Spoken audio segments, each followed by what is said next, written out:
This is day 2 of my trip to Iraq, Sunday, December 13th. We started off early this morning with a 7 o'clock trip to the MRAP sustainment facility located near Kuwait City. They have a huge retrofitting operation underway with about 900 mine-resistant armored personnel carriers that are being changed up with independent rear suspensions for shipment to Afghanistan. One of the highlights for me was driving the Marine Corps Cougar MRAP vehicle around the yard and getting to experience firsthand what the independent suspension, what a difference it makes in terms of the handling and the bouncing that occurs in the vehicle for the people who are occupying it. And I was also very happy that the person who instructed me on how to drive that vehicle was an Iowan, Paul Williams from Clarinda. We left at about 11 o'clock in the morning and departed from Ali Al Salam airfield outside of Kuwait City and flew in a C-130 transport plane to Baghdad. They had to reroute our trip because of some Patriot missile testing that was taking place in our flight path, so it took about a half-hour longer to get to Baghdad than we expected.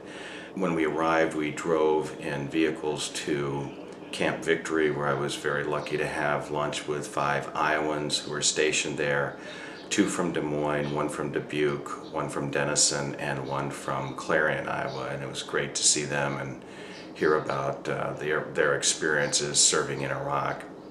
The weather was really bad today. It was overcast and foggy all day long, so we weren't able to fly into the U.S. Embassy compound from Camp Victory. Instead had to come in under very tight security precautions by ground to the embassy. When we arrived at the embassy, we were given a detailed briefing in one of Saddam Hussein's former palaces by Lieutenant General Chuck Jacoby, who's in charge of ground forces in Iraq.